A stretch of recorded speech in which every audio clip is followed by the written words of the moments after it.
Hey, I'm Marco, I'm Jawa.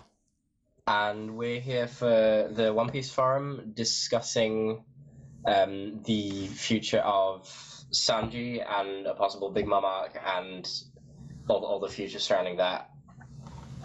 Yep, hopefully this is going to be the first of many episodes we do on ideas and discussions, theories, hopefully, Yeah. regarding certain topics. So today is obviously Sanji, and looking forward to jumping right into this one. So let's get started. Yeah. Okay. The first big question is there's a divided opinion within the Straw Hat crew, well, within Luffy and Zoro, to whether they should go after Sanji. Luffy saying, let's go, I need Sanji. Zoro saying, leave him, he left us. What do you think is going to happen? I think to start, even though Zoro gave that big speech back on Water 7 about Usopp, and he won pretty much like without much contest, I think Luffy's going to have to take it away this time because Yeah. it's a point of character and it's a point of principle, I guess, that you're not just going to abandon your friends. It's a matter of who Luffy is. Whereas before it was purely sentimental and, you know, he had to draw a line, like he had to prove that he was captain. In this Yeah. case, while Zoro has a point, sure, Sanji's left them and sure he's willing to Yeah. accept the fate of whatever Big Mom has in store for him. Luffy knows it's going to turn in more of a Robin situation where Luffy's Yeah. going to save him regardless, I think. So, Yeah.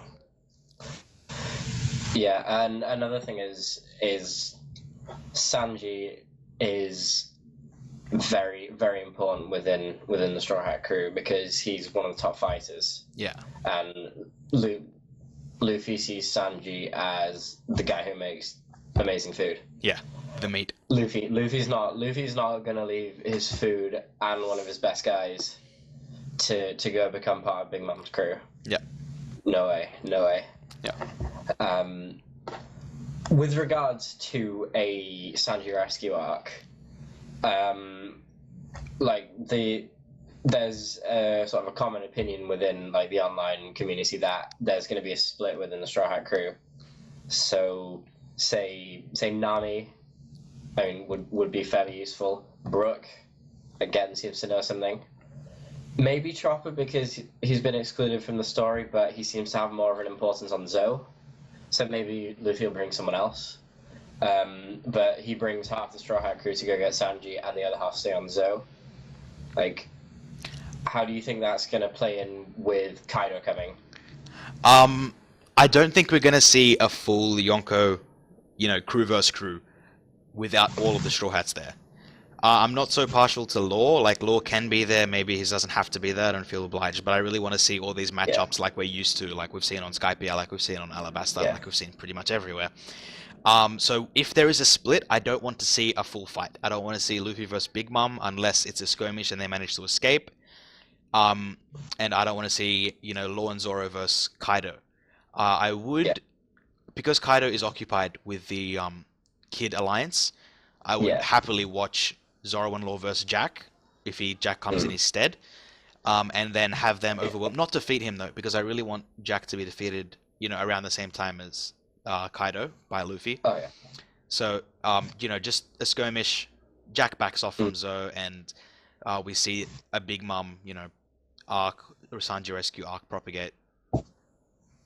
Yeah. No, I agree with you. I think just Jack coming back would make a lot more sense as well because he's already been to Zoe and he's looked for Raizo, didn't find Raizo. Yep. Turns out latest information Raizo's there. He's got a reason to go back. Yep. And again, yeah, I feel like there, if it is just Zoro and Law left on Zoe, then they're more than well enough equipped to deal with that. Yeah, especially with the support of the Minks as well, I think. Yeah. You have the cat and the dog who are, pretty strong in their own right. Yeah. As for Kaido, again, with the whole Law point, I think if Kaido were to come, Law would be the one to fight Kaido. And, I mean, unless they kill off Law, which I don't think it's time for yet. Yeah, me neither. Law would have to defeat Kaido, and that would take away the magic. possibly one of the most interesting fights in One Piece, Luffy versus Kaido. Yeah, I'm personally very excited for that kind of fight. You know, the immortal Kaido versus the rookie, and we've seen that obviously match up a lot. You know, Luffy the rookie versus everyone versus Crocodile versus Arlong, all of which were impossible fights, like practically. But you know, Luffy managed to pull them off, and I think that's where Luffy shone through. So that's what I want to see again. Yeah, and then the other possibility with the Sanji rescue is that everybody goes. So rather than him taking half the crew, bringing Sanji back, he brings all of the crew, and there's a potential for Straw Hats versus Big Mom. That's probably my preferred option, and I would love to see such a Yonko fight so soon, because we've been waiting for Dressrosa to finish. Like, you know, we've been on the edge of our seats for the edge of it. Like, you know, they're starting to get warm, they're starting to get uncomfortable. We want to see some action ever since the announcement on Punk Hazard. So there's a lot of excitement for me personally, and I'm sure most of the One Piece fans as well, of a possible Yonko finally battle. And to think that that could be so soon if the Straw Hats all go with, you know, Luffy to save Sanji from Big Mom. Though I would have one qualm in that it's not really their style to, you know, sneak in with Pecoms and break in from the inside. All hell breaks loose. They fight everyone, everything. I see it more of the Straw Hats style to go from the start, work their way through all of the Big Mom pirates, reach Big Mom, defeat her, little Luffy defeats her, and then they leave merrily on their way, much like we see with East Lobby. I mean, because it would, like, if that were to happen, it would be very much like one of those kind of, you just kick the door down and take everything. Yeah. And then go.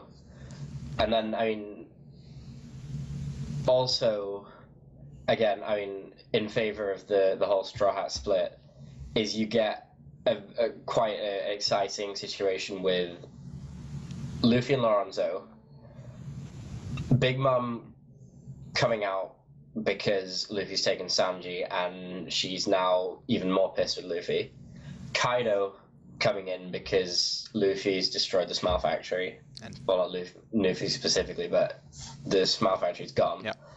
And there you have potential for 2 Yonko fights in fairly quick succession. Yep. And I think that's what we deserve after waiting for so long, honestly. Yeah. Yeah. So, I mean, either way, we're going to get an arc on Whole Cake Island. Yes. And we are going to see a lot to do with Sanji there. We're going to see his family. And we're probably going to meet Big Mom.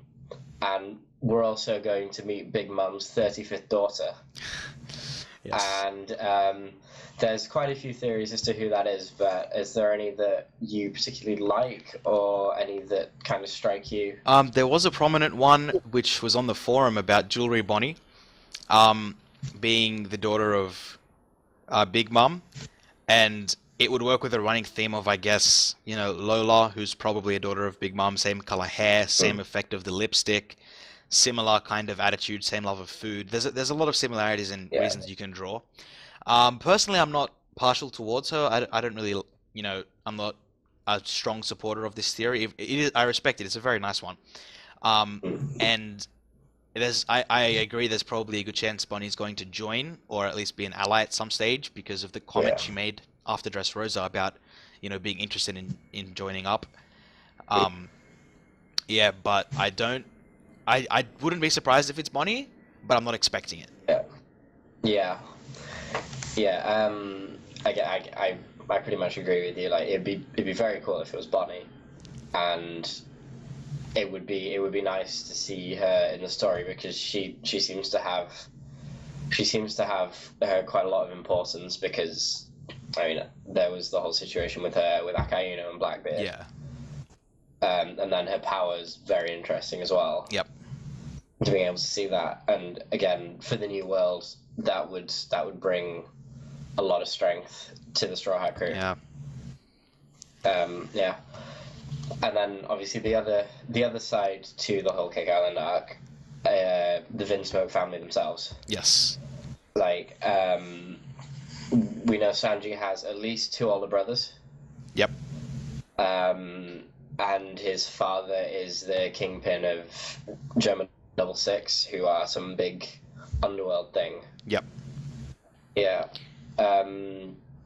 Do you have any thoughts as like to what we could see, like any potential conflicts there? Or? You know, how do I not have any thoughts? I mean, there's so much that Oda can do with the Vinsmokes. It's like he can make them possible allies. He can make them, you know, the glue of the underworld. He can make them the most influential thing in the One Piece world. There's so much room there to work with, and that connection to Sanji is just, you know, it really forces everything into play. So everything's going to have to unravel very, very soon, and I'm very much looking forward to that happening. And the idea of how strong are the Vinsmokes, how strong are Sanji's brothers, how strong is his family, will he have to fight them?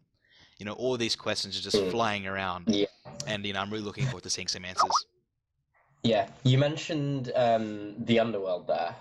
I'm going to do a bit of self-promotion here. I'm going to talk about a theory that I wrote. Yes, I love this one. Yeah.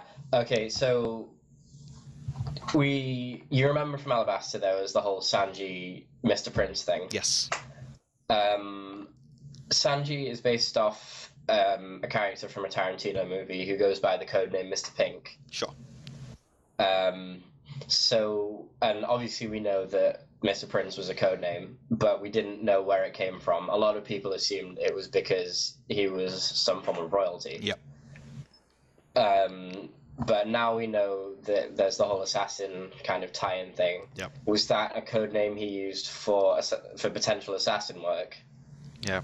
And then what codenames do the rest of his family have?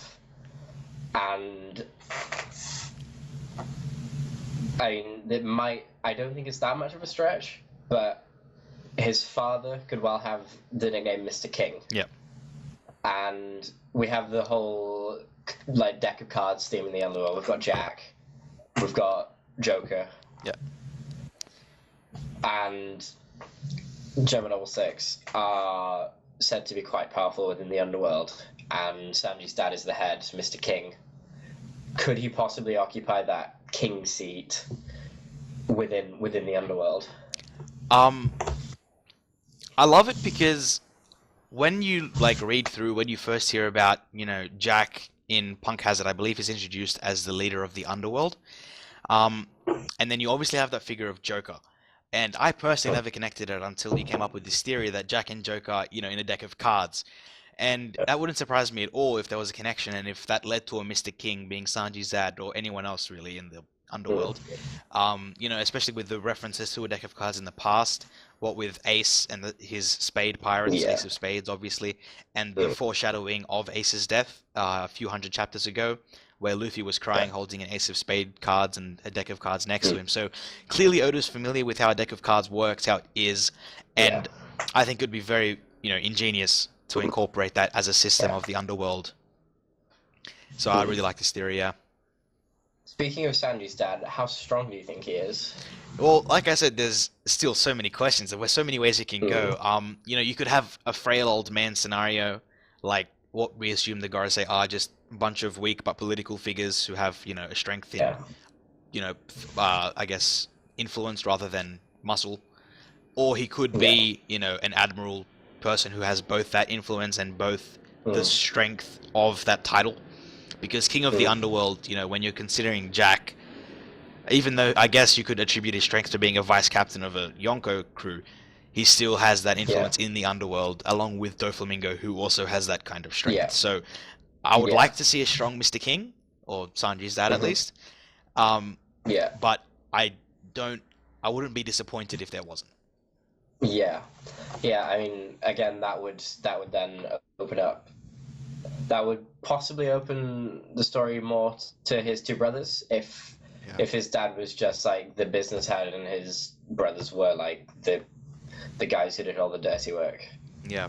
For example, And I think one thing that does come into question a lot is why this marriage has been set up. Like, what connection do the Vinsmoke family have to the Charlotte family? And we were talking about this, and you suggested something quite interesting, and that's Big Mom's power seems to come from the fact that she's got eyes everywhere and she's got information on probably everyone and everything.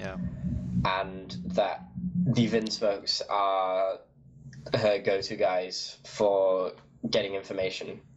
Yep. Um, yeah, because you remember if you think back to the conversation between Peckham's and Luffy, 8:15, I believe it was.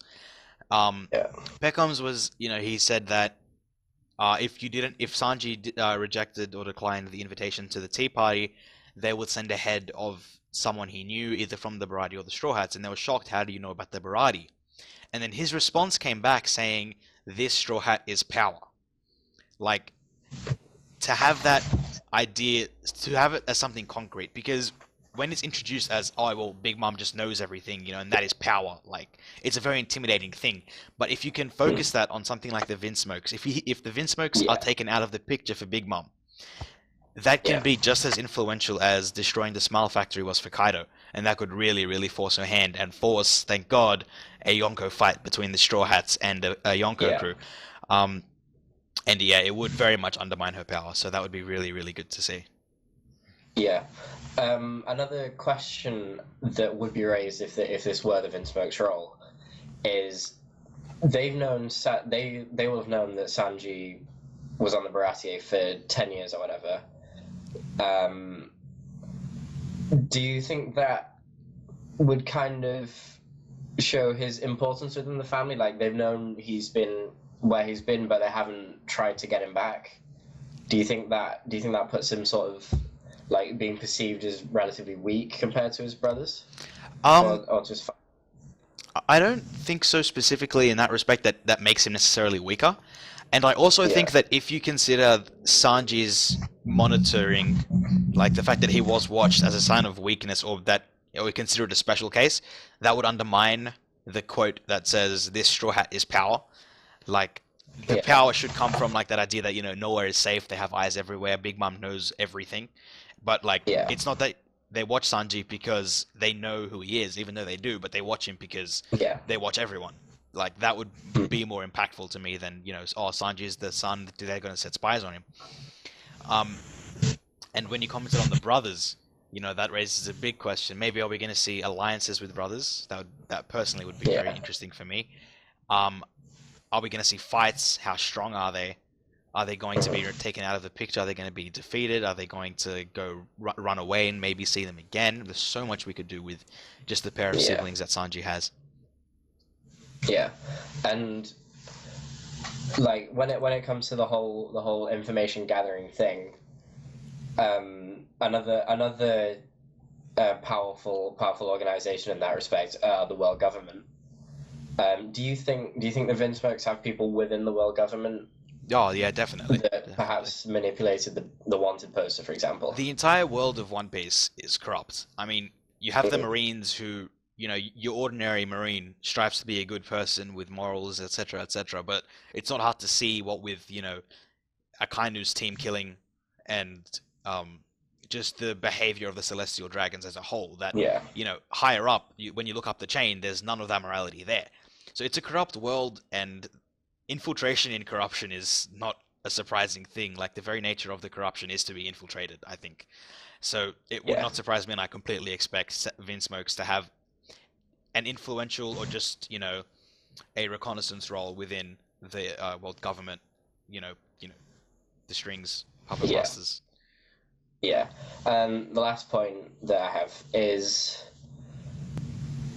when we do see the Vinsmoke family and Sanji, and hopefully Sanji gets a fight, because he hasn't had a proper one in the New World. He's had a couple of 2-minute kind of he kicks someone, they kick him back, and then he has to go. Yeah.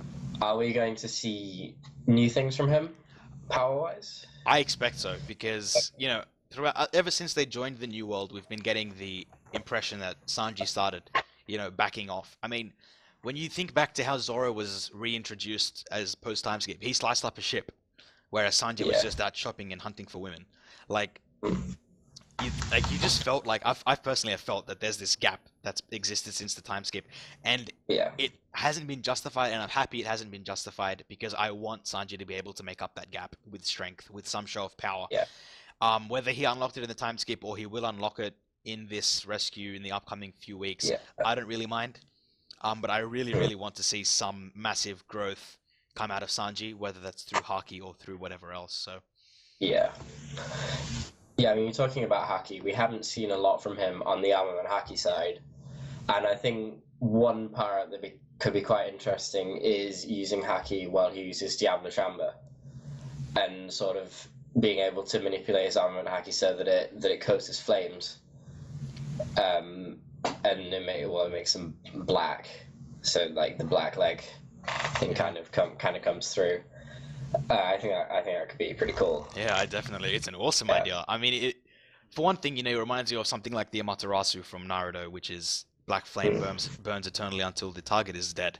And just that thought itself is awesome. And then the idea of imbuing fire with Haki, like steel flame, even just being near that fire is fatal. It's got heat that'll burn you. It's got properties that'll stab right through you. That's just an awesome thing. And black leg, black flame Sanji, that's just it's amazing to me. I personally don't think it's very realistic, but it would be awesome. Yeah, and you mentioned as well that there could be new things that he sort of unlocks or reveals within the whole rescue arc. Yeah. And one thing I mentioned earlier was his Mr. Prince, the possibility of his Mr. Prince being an assassin codename. Yep. And with an assassin codename, I would assume there's some form of assassin training that comes with it. Yeah. And I mean that, and having rewatched parts of the Alabaster arc, I feel like there are subtle hints that he has received some form of assassin training. Yep.